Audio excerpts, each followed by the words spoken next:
Breaking right now, an on-air crisis at GB News after one of its main contributors revealed live on air, or at least claimed live on air, that Doria Ragland had indeed gone to prison, which would suggest why she abandoned her daughter Meghan Markle for all of those teenage years, allowing her to be raised solo by her father Thomas Markle, who remains stricken in hospital, having been ditched by both women. Now, remember, this is an accusation that has at least been heavily hinted at before, including by Tom Bower, who wrote the book Revenge on Meghan's previous life. At the same time, exactly what went down has been shrouded in secrecy. But Carol Malone just decided to go there on GB News, leading to an astonishing on-air confrontation with her left-wing Meghan Markle supporting rival. Watch this.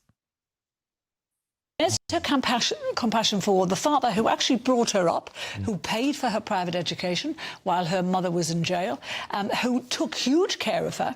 And she's not seen him in the latter years. More importantly, I mean, she's not just seen him, she's like totally snubbed him. When was her mum in jail? When was her mum in jail? Years ago. Didn't know that. Do you want me to give you the precise date, time? Because I haven't got it. I've never heard that forever. Years ago. Anyway, she. But you know, this old gentleman now could be dying. Yeah. He needs to see his daughter. Jonathan, let's just bring yourself in now. What's your take on this? To me, it reminds me almost of when we heard the news about King Charles with the enlarged prostate and people asking, will Harry come back to see his father? You know, is this other people's business, or should we just leave them to it? It's Meghan's decision whether she goes or not. I thought we didn't know what the King's cancer was. No, it was just an enlarged prostate. That's never been confirmed. Sort of like this astonishing moment on GB News, Tash, where it's like everyone's freaking out because like potential truth bombs are being dropped here, there, and everywhere. But maybe that's why she brought up the King's prostate, to try and change the conversation quickly. Exactly. And it's also like he doesn't really, you know, he's made it clear he doesn't want anyone to know the details of his cancer treatment. Yeah. So, Doria, are we ever going to find out the truth, Tash, about what she got up to? Of course, both Lady Colin Campbell and Samantha Markle on special episodes here on Outspoken have revealed a lot about what was going on during those years, which did seem to include at least the proximity to drugs. What do you make of this new on-air claim? Oh, I've got to be careful here, Dan. But I think it's obvious that Doria was away for a large amount of time, which would be consistent, say, with a prison sentence. I've also heard stories over the years that she joined a hippie commune, which is also believable when you think of Doria. She looks like someone that would be a hippie. She just decided she didn't want to be a mum anymore. You know, you do read stories like this.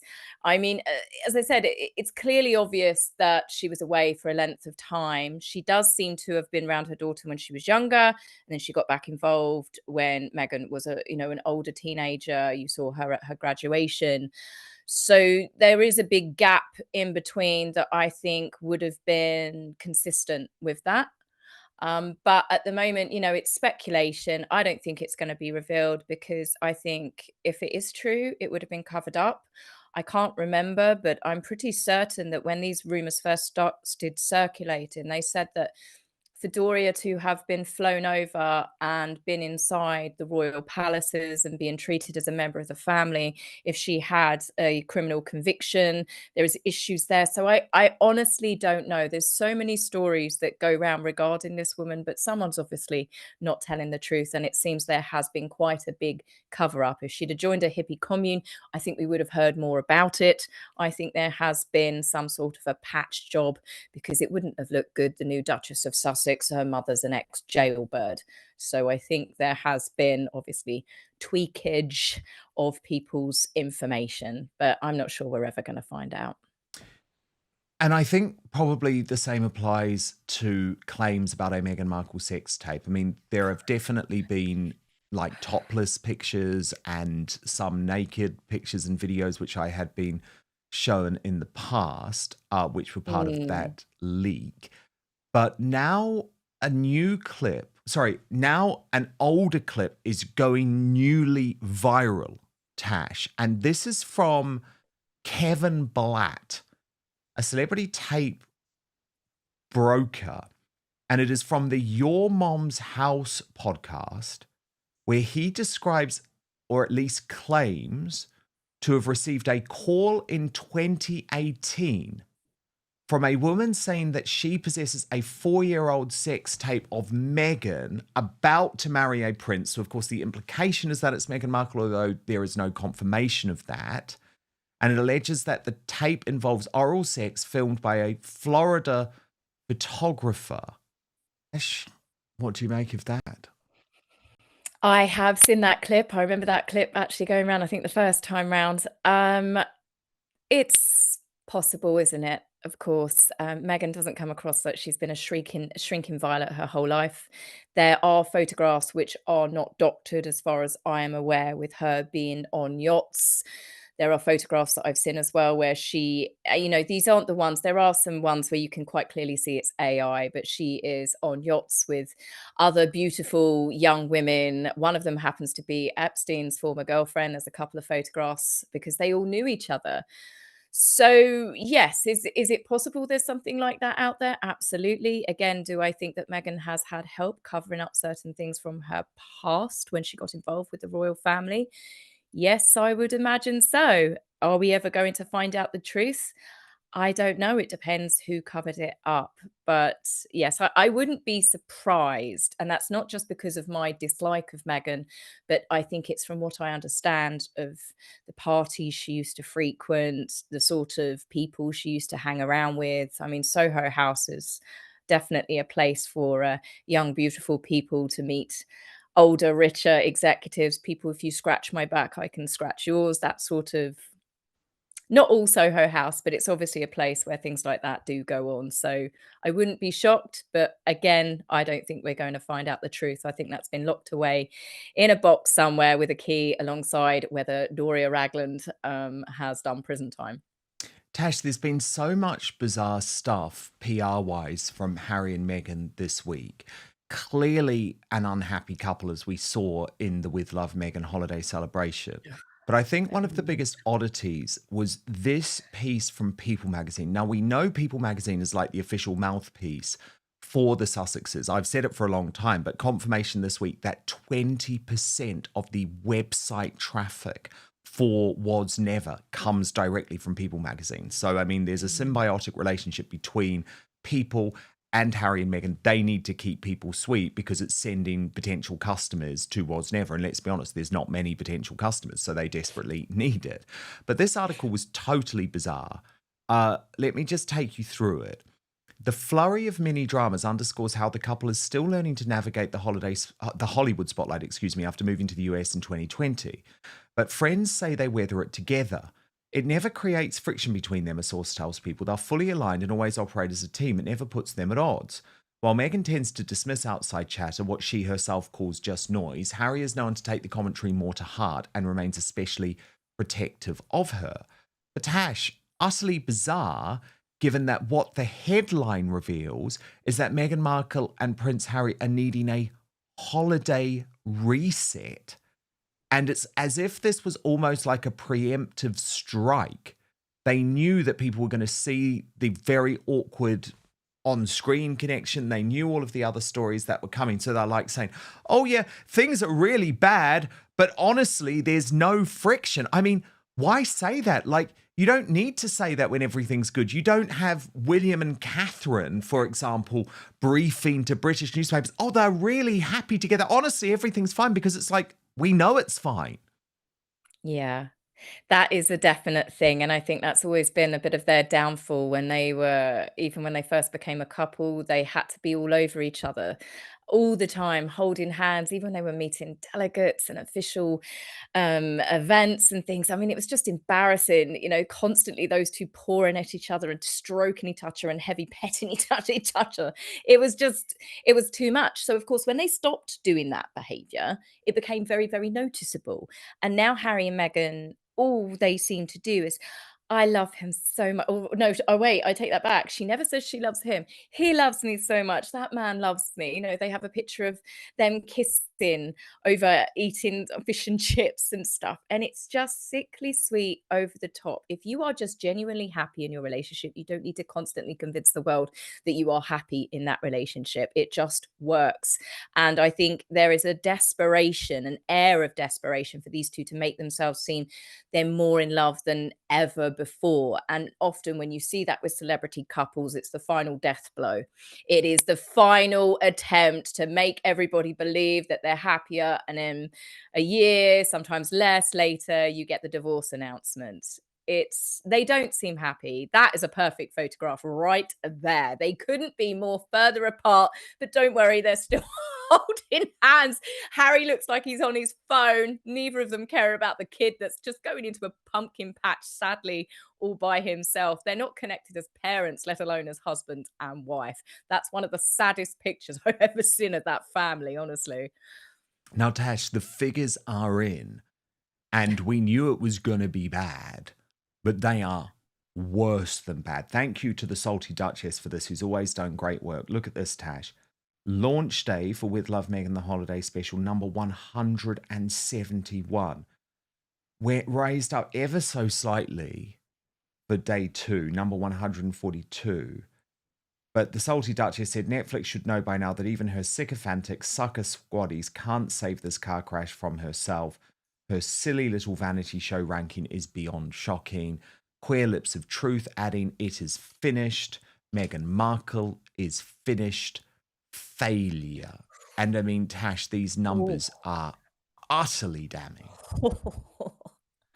I mean, Dan, you watched it. It was bad. I mean, I've watched. Well, I lie. I didn't watch the. No, I did. I did manage to get through all of it in the end. This to me was the worst episode because it was Christmas, because it was festive. Meghan managed to ruin Christmas. I mean, we should start calling her the Grinch. She took the joy out of advent calendars, out of wrapping, out of, I mean, even the Christmas crackers. She took putting confetti in Christmas crackers. Nobody does that, Meghan. Why? Because it will go absolutely everywhere, all over your food, in your drinks. Don't do it. Your hostess will not be very happy. But it was really bad. And yes, it was awkward. I'd say there was more awkwardness in that episode than what I had seen in any of the others. She and Naomi Osaka had me wanting to put a cushion over my face like a horror film. Both Naomi came across as really lovely, but the friction, honestly, it was just painful. Those two women couldn't be on different planes if they tried. More if they tried. Just Well, totally. And Tash, I was really taken by one of the moments that you picked out. You posted on X. Meghan was not impressed that Kelly, this is, the best mate, isn't it? Kelly's Ashvin, and her wreath got a compliment from the Netflix crew. And actually, when you look at the video that you picked out, Tash, it's really obvious. It's like she's massively thrown by that, isn't she? She's annoyed. It's like those two mates, and they obviously clowned around in the red pajamas together. They are only there to back her up. That's it. And she didn't like them stealing the attention at any moment. No, she didn't. You could really see it. She was completely she didn't even look over at Kelly's wreath or anything. And I can't help but feel like a few people said as well, perhaps the Netflix crew was so sick of Meghan that they decided to wind her up. Oh, Kelly, we love your wreath, just to watch her reaction.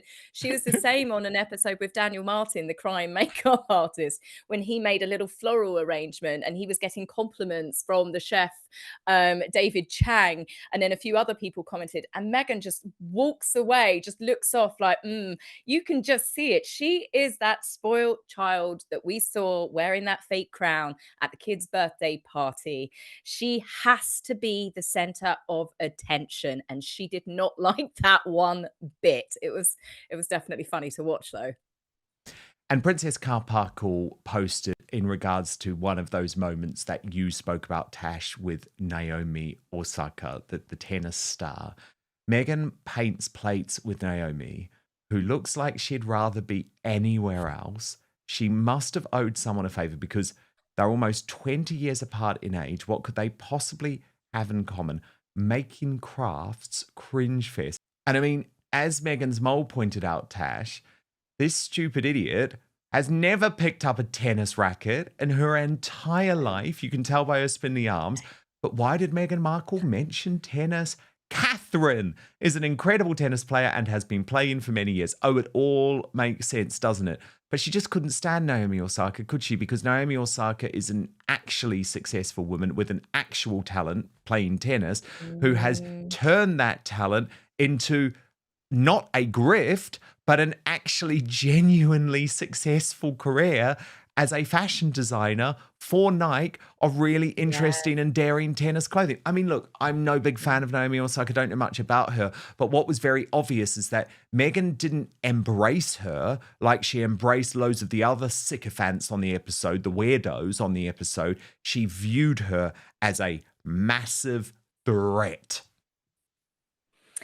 It was that bit, funnily enough, the clip that you've just shown, you could see when Meghan was like, yeah, but my drawings aren't great and it's as good as, as me playing tennis. What she wanted then was Naomi to start going, but your drawings are amazing, Meghan. Like everybody has to do. Everybody on that show has to be that sycophantic with her. They have to praise her. And Naomi didn't. And then that's when Meghan dragged on that conversation about tennis. There's so many references when it comes to Meghan and the Princess of Wales. She's clearly obsessed. We only saw recently there was an artist that Catherine had got to design her Together at Christmas Carol pamphlet, the order of service last year. Meghan used that same artist on a recent post to do with her As Ever stuff, of all of the artists around the world that you could use. Meghan is so obsessed that every little thing that she says is going to be picked up by people now. People just look for it, and 9 times out of 10, people find it immediately. But yeah, that was a good catch. But yeah, she's right. Of course, Meghan would be now talking about tennis. I'm sure Archie will soon be playing tennis because Prince George plays tennis. And the obsession will carry on down through the children and getting the children to compete with the Wales children. That's why we saw them at that awful staged charity food prep place, wasn't it? Exactly, for Thanksgiving. And by the way, if anyone served me the green wreath crudité plate, which Meghan gave Naomi Osaka, I'd be out of there. So no wonder Naomi was miserable with her. It's like, what? What? I've come to your house for Christmas and you've served me raw broccoli on a crudité plate? I'd be miserable too. Yeah, there's no amount of chili oil that was going to save that dish, honestly. But don't forget, Dan, the amazing bit, the real festive bit wasn't just the broccoli or the asparagus. Meghan popped peas because it brings joy to people. I know, we'd never thought of that, had we? Now, we spoke about Carol Malone at the top of the show, Tash, in regards to the fact that she had dropped this, prison bomb, the prison bombshell on GB Carol. News. Well, indeed. And you might say go Carol here as well, because I feel like what the Sussex squad are failing at these days are to keep trying to pin any criticism of their hero to racism. And it's something that worked in the mainstream media for a long time. I believe it's now trying to collapse. And I wanted to show you and sort of illustrate this collapsing in real time. And it came on the UK Jeremy Vine show. This wasn't hosted by Jeremy Vine. There's a fill-in host. But it's one of those shows, Tash, where members of the public call up. But they're usually planted, right? And this was clearly a Sussex squad plant. So clearly a member of the Sussex squad, right? Planted.